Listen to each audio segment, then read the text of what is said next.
नमस्कार, मेरा नाम है चिराग गोठी और आप देख रहे हैं क्राइम तक। मेरे साथ है सीनियर जर्नलिस्ट फारूक हैदर भाई।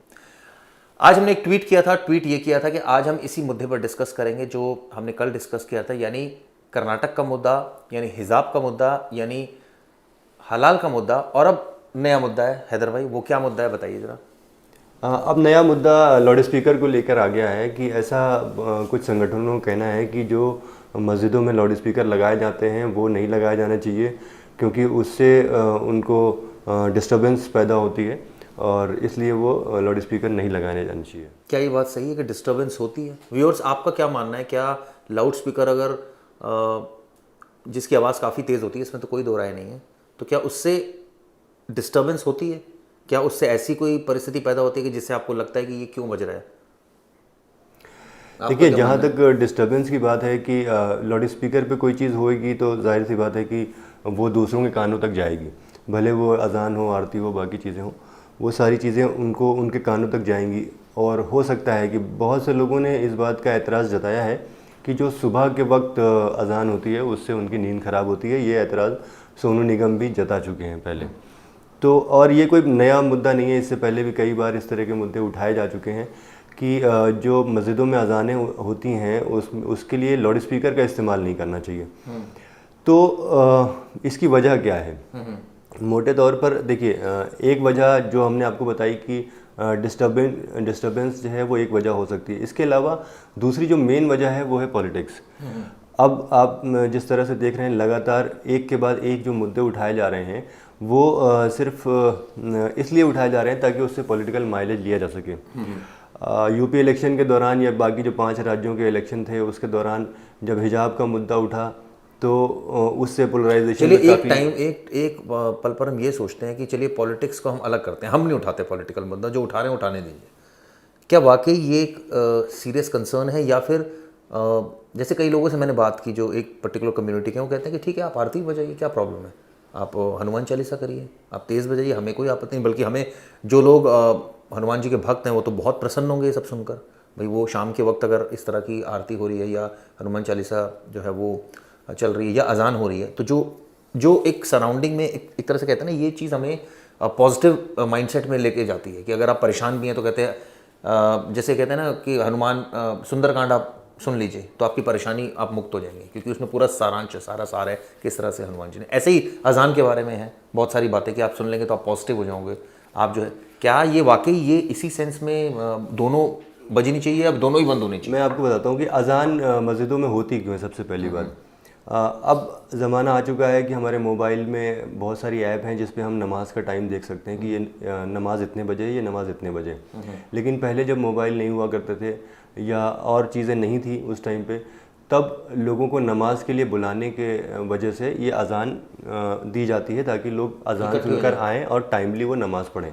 तो हर नमाज का टाइम होता है, सुबह के वक्त, दोपहर में 2 वक्त होता है, शाम में, रात में।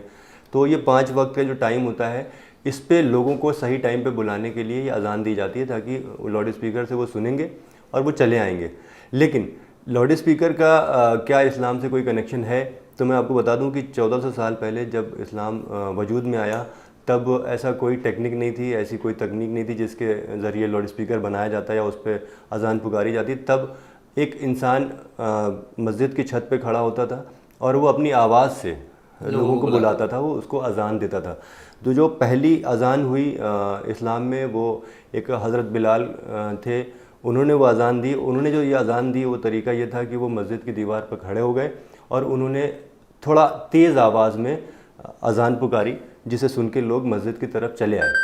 अब चूंकि ऐसी दलील दी जाती है कि शोर बहुत है, लोग अपने अपने घरों में होते हैं, पहले कच्चे घर हुआ करते थे, खुले हुए घर हुआ करते थे, तो लोगों की आवाज़ जो वहाँ तक पहुँच जाया करती थी। लेकिन अब अगर कोई आदमी छत पे खड़े होकर चिल्लाता भी है तो उसकी आवाज़ घरों तक नहीं पहुँचेंगी और शोर होने की वजह से भी आवाज़ नहीं पहुँचती, तो इसलिए लाउड स्पीकर का इस्तेमाल वो करते हैं। लेकिन इसके उलट अगर आज जब तकनीक का ज़माना है, सबके पास स्मार्ट मोबाइल है, तो उसमें वो टाइमर लगा सकते हैं, अलार्म लगा सकते हैं और उस अलार्म के ज़रिए वो मस्जिदों तक जा सकते हैं।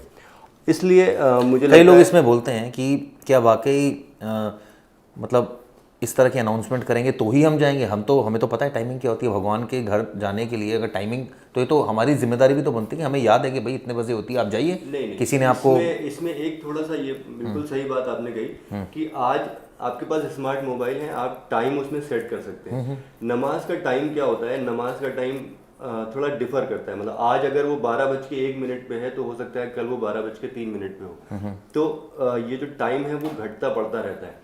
तो एग्जैक्ट टाइम के लिए मोबाइल पर ऐप आती हैं, वो एग्जैक्ट टाइम के हिसाब से आपको और किसी के पास मोबाइल नहीं हो तो बहुत ऐसे लोग हैं जिनके पास एंड्रॉइड जिनके फोन पास नहीं है। मोबाइल नहीं है उनके साथ ये समस्या हो सकती है कि उनको टाइम को थोड़ी दिक्कत हो।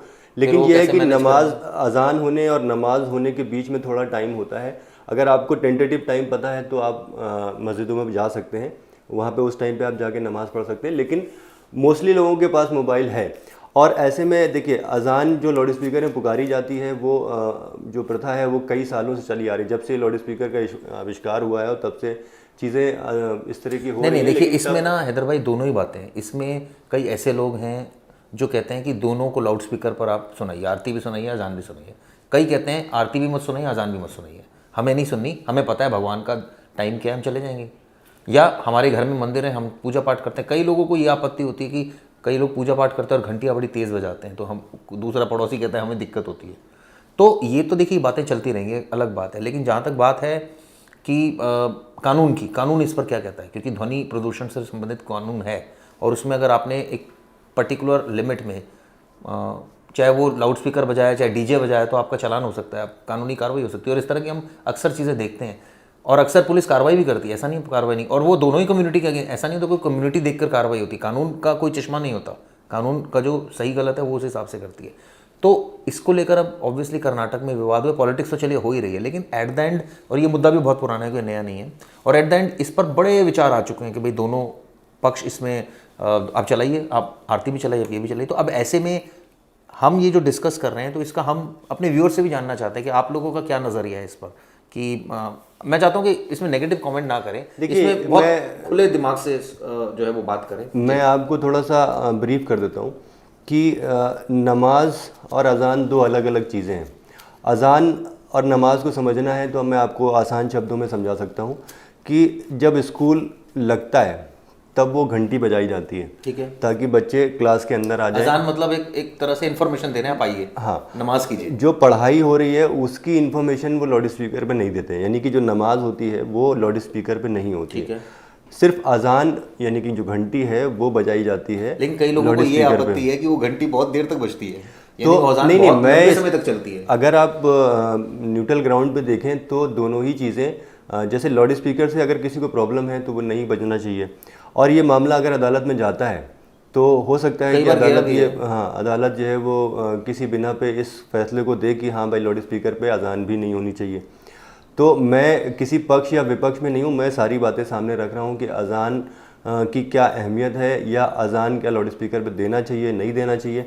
इस्लाम का इससे कोई लेना देना नहीं है। इसकी जो लेना देना है वो बस इतना है कि लोगों को नमाज के लिए बुलाया जाता है कि आइए आप नमाज पढ़ लीजिए, लेकिन उसके और भी बहुत सारे तरीके हैं। लेकिन जो लोग आप सोचिए मस्जिद और मंदिरों के पास रहते हैं जहाँ पर इतनी लाउड स्पीकर से बजते हैं, एक्चुअल में वो लोग ज़्यादा बताएंगे कि उनको कितनी इससे तकलीफ होती है, या नॉर्मल है उनके लिए, या उनके लिए नॉर्मल है। जैसे कई लोग होते हैं ठीक है नॉर्मल है, अब तो रोज़ ही बजता है, हमें तो आदत हो गई, कई लोग ऐसे बोलते हैं।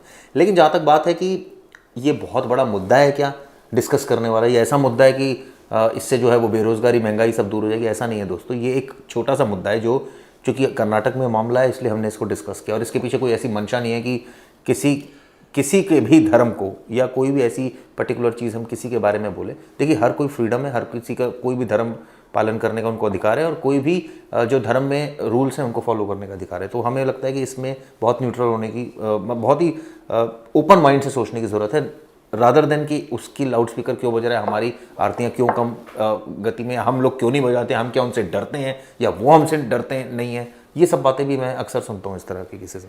लेकिन जिस तरह से बेंगलोर और ख़ासकर कर्नाटक से जो लगातार इस तरह के मामले आ रहे हैं, जो कम्युनल मामले कहे जाएंगे, उसको लेके जो कर्नाटक की छवि है वो विश्व पटल पर ख़राब हो रही है। इस बात की जो दुख है वो कई बिजनेसमैन जता चुके हैं। अभी रिसेंटली ही एक लेडी बिजनेसमैन है, उन्होंने ये कहा कि बेंगलोर की और ख़ासकर कर्नाटक की इससे इस तरह के मामले उजागर होने से उनकी छवि ख़राब हो रही है।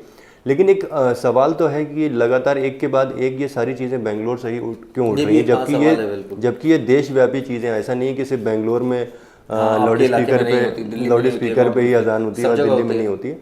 लेकिन ये सवाल ये है कि सब चीज़ें ये कर्नाटक से ही क्यों हो रही है, ये इसके भी पीछे क्या आप वजह देखते हैं? देखिए, पॉलिटिकल गिमिक है और इस समय माहौल बनाने की हो सकता है कुछ पर्टिकुलर लोग सोच रहे हो, और कुछ लोग जैसे बात करते हैं कि जो है इस माहौल से जो है वो पोलराइज होगा या माहौल ख़राब करने की, तो ये उसी सेंस में मुझे समझ में आ रही सारी बातें। खैर, ये पॉलिटिक्स अपार्ट, लेकिन आप लोगों का इस पर क्या व्यू है, क्या सोचते हो आप लोग, हमें ज़रूर बताइएगा। नेगेटिव कमेंट्स अगर आपको देने तो आप दीजिए, दिल खोल कर दीजिए, हमें कोई आपत्ति नहीं है, लेकिन एक दायरे में, जिससे कि ये लगे कि आप कोई रीजनेबल बात बोल रहे हैं, लॉजिकल बात बोल रहे हैं, और वो एक ढंग से बोल रहे हैं, ताकि उसको एड्रेस भी किया जा सके, क्योंकि कई बार बहुत नेगेटिव होते जो एड्रेस भी नहीं किए जा सकते। धन्यवाद दोस्तों। Thank you.